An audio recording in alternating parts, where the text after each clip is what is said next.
So I just realized that we're about a day and a half out from the Little Big Tengu event dropping. That's where Taira releases as the premium 5-star servant for that event, and we get the free-to-play Kichi Hogan.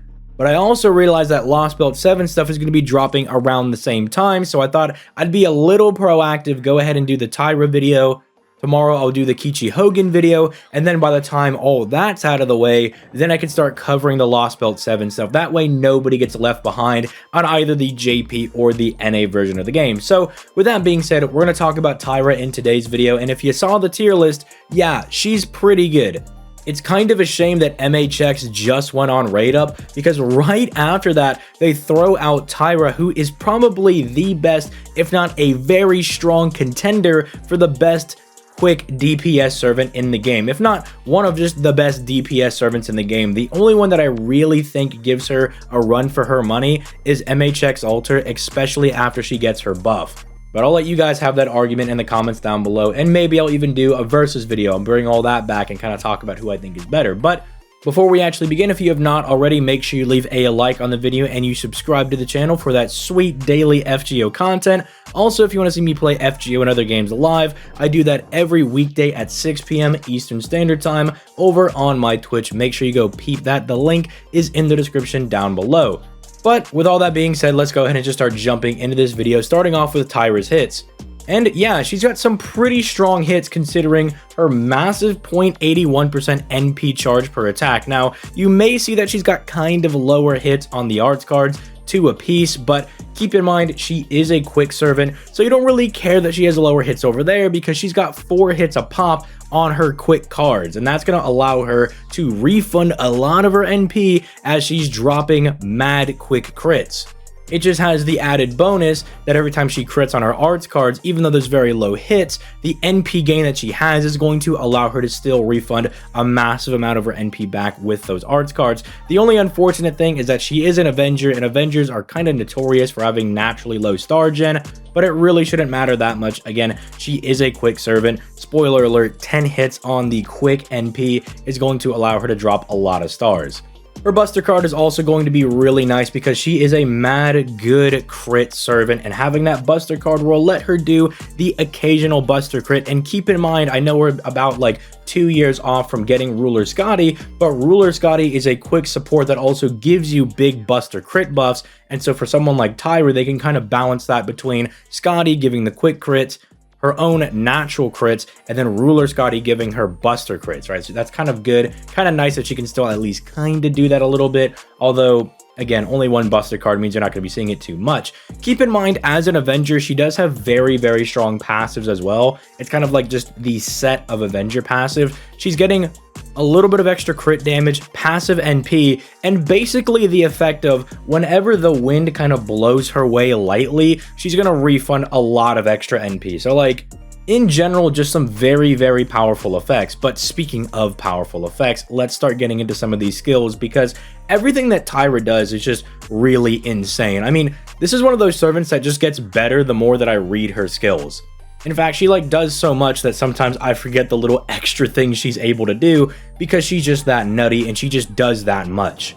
Starting off with her first skill, you're getting a 200% special damage mod against Genji enemies for 3 turns, 100% crit damage for free for 3 turns, a 30% battery, and then finally reducing the entire party's crit star absorption by 100% except for herself for 3 turns, all on a 6-turn cooldown. These are all very powerful effects individually. I know that the Genji category is not super big in FGO, but keep in mind, she can fight any of these people because she's an Avenger, right? So she doesn't like really care about like, oh no, if I was an archer, I couldn't fight Benkei or Summer Raiko, or man, if I was a rider, I couldn't fight Summer Ushi. The reason it's such a massive special damage mod, and it's really insane when you get to use it, is because it's very limited, but she is very, very strong as an Avenger, right? Because she can go into any of these fights type neutral or against Kintoki and Raiko with advantage and just absolutely obliterate them. And keep in mind, we'll always get more Genji enemies. It'll be something that we do get more of in the future, so it'll slowly get better, and especially if we ever get like a Genji boss, that's like some really hard story quest, but then it's like, oh, well, they actually just get slaughtered by Taira. especially because she's going to be smacking them for 100% crits. To put into perspective how good 100% crit damage is, that's what Merlin gives you on hero creation for 1 turn, or what Scotty gives to quick cards. And specifically only the quick cards, right? Like every time somebody has 100% crit damage, it's usually limited in some way. They don't just really give it out for free, because that's a lot of crit damage. It can really make your face cards do insane amounts of damage. But then they gave it to Taira while also giving her a 30% battery, which makes her really strong in challenge quests, being able to kind of burst into her NP if her passives weren't doing that enough for her. It also can give her a niche as a farming servant because she has that base 30% NP. If you want to combo her with some CEs, maybe her pen skill, she can be really good at obliterating large enemies that are in any farming node. So that's just an added bonus that she's able to do. And then she fixes her own star weight by making sure that she's the only one absorbing stars, because Avengers notoriously, if you've ever used Jolter without her first skill and you're like, oh, the skill's on cooldown, they're not really getting any stars, right? Their natural star weight is really bad. And so this kind of fixes that. And this is all just on one skill. It really reminds me of like the Dio Scurry twins, right? Where I read their first skill and I'm like, that's solid enough already. They don't really need anything else. That's already like really good as is. But then Taira does more. You go to her second skill, she gives herself a stackable guts that revives her with 3k HP and lasts for 3 turns. It makes it so she can't be insta-killed for 3 turns. Keep in mind this is on a 4-turn cooldown, so basically she's always got the guts going and she's basically always immune to insta-kill. But then they threw in something else here, that every time a guts is triggered, and this is why it's stackable, she's going to get this Thirst for Vengeance buff that lasts for 10 turns. What this does is it's going to make her NP even stronger. You want to shoot for at least 4 of these, but again, keep in mind, you at least get 1 guts that's stackable with other guts on a 4-turn skill, where the Thirst for Vengeance thing lasts for 10 turns. So it's actually a bit easier to stack this than you might think. And let me tell you, her damage is already really good as is before getting any of these stacks going, but as you start getting them, man, her damage starts to ramp up really quickly. Even with just like 1 or 2 of these, she's starting to look really impressive, because keep in mind, that's just her NP we're talking about. You still have the first skill that gives her the insane special damage mod and the insane crit damage, and now they're even bolstering up her NP damage while also giving her survivability. And spoiler alert, she has more survivability as well. You look at the third skill, they were like, you know what? Sure, she has guts that's stackable with other guts. That's going to be really good at keeping her alive, but you almost want those guts to get procs and get more damage, so let's give her more survivability just in case. And they gave her double dodge for 3 turns, and then they were like, you know what, wait a minute, she's not doing enough damage. I heard you like damage, so I gave you more damage with your damage and gave you a 30% attack buff for 3 turns, and then for whatever reason, just gave her curse damage as well. She just curses the entire enemy party on a 6-turn cooldown. I guess they were like, you know what? Van Gogh's a quick support type servant, technically, and she likes to fiddle around with curses. Let's just throw curse on here as well. So yeah, she's pretty much just doing a little bit of everything, but even that's not accurate. I mean, a little bit of everything. She's got 2 survivability skills that are both really good, insane crit damage, the ability to get those stars that are going to be generated, a really strong special damage mod, albeit very limited, but it is very strong against enemies that are rather common, because how many times have you seen like Kentoki or Raiko in an event? I mean, these are very popular servants that they throw everywhere, so like it is limited, but you see these guys kind of a lot. A big attack buff, I mean, a really good way to ramp up her damage if the battle starts going on for like any amount of time. And then you look at her NP, they didn't need to do this, but the first thing you read on the NP is that she removes an enemy's buffs, and it procs first before doing damage, like Shiro Amakusa. She's actually stupid insane.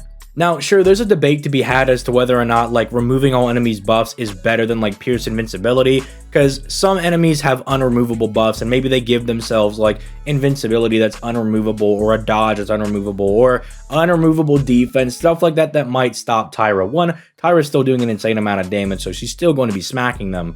In worst case scenario, you just wait for the next turn, but I find that I really do like the buff removal because it's not just removing like any defensive buff so you can't be stopped, but it's also removing like any crit damage they've been stacking up or any other defensive skills like an insane healing skill, or maybe they gave themselves a special damage mod against something that Taira has. Maybe they gave themselves their own anti-Genji special damage mod or something along those lines. Maybe you're doing the Taira mirror match, right? You're fighting your Taira with their Taira. You can remove that off of them and then prevent yourself from getting smacked in the face. It's just really impressive. You're giving more curse on the NP. Again, if you want to use it with like Van Gogh or someone else that has curse special damage mod, right? You could provide curses for them. Just a little bit of extra utility. And then you have the stacks over here where you just need 4 stacks to start doing insane mad amounts of damage. So there's a reason a lot of people are really excited for this servant. She is legitimately very, very, very strong. Like, they did not disappoint with big Ushi over here. Because while the normal Ushi, like the Rider one, is really strong, she is kind of held back by her year 1 low star hits. And so this one, they were like, you know what? Let's show people what Ushi should actually look like. And then bam, smacked us with Avenger Ushi. And she just absolutely obliterates everything in her path. So should you summon for Taira? I actually think Taira has some value for being summoned for, even if you don't have Scotty, because she's kind of self-sufficient in her own right. I think she's really good as like a solo type servant because if you use her by herself, you're more likely to start proccing her guts and start building up massive amounts of damage. She's also fine if you just want to like replace the Scotty you don't have with like a Castoria or something, or a Wave or something along those lines. People that can give her more buffs, they can give her more damage, stuff along those lines, extra NP. Not like Taira really needs it, but she's getting even more survivability from Castoria to make up for the stuff that Scotty's not giving her, or Waver's giving her like the ability to stun the enemies or drain the enemies, extra defense, just stuff along those lines. I think there is some merit to actually pulling for this servant. It's just you have to consider, is it worth using your Saint Quartz on Taira when you know what's on the horizon? Lost Belt 6 is kind of like the major thing that's going to happen this year. And if you're more free to play, or you're more of like a dolphin, you're not like a super whale, it might be worth maybe skipping out on this banner to try to save some Saint Quartz for like Oberon, Koyanskaya, Morgan, Melusine, like these insane heavy hitting servants that are going to be coming out. But also a little more food for thought as well. If you're like concerned about summoning for Taira and you really want to use her with double Scotty because you want those insane 300% crits on her quick cards, keep in mind that Scotty is going to be coming back later on this year for Christmas. And so you'll have a chance to go ahead and pull off those strats later if you just want to consider stuff like that. With all that being said, let me know if you're going to be pulling for Taira in the comments down below. Again, this should be coming out before she actually releases, so if you do end up pulling Taira, feel free to like come back to this video and be like, hey, I pulled Taira. Thanks for the video, man. It was a good catalyst. And if you're not going to pull for Taira, I know the reason. It's probably going to be because of like Morgan or something. I myself will probably be summoning for her on stream. So, you know, if you want to see me pull for her, you can come do that live when her banner drops. But with all that being said, I'm going to go ahead and get out of here. You guys have yourselves a nice day. Peace. Late, guys.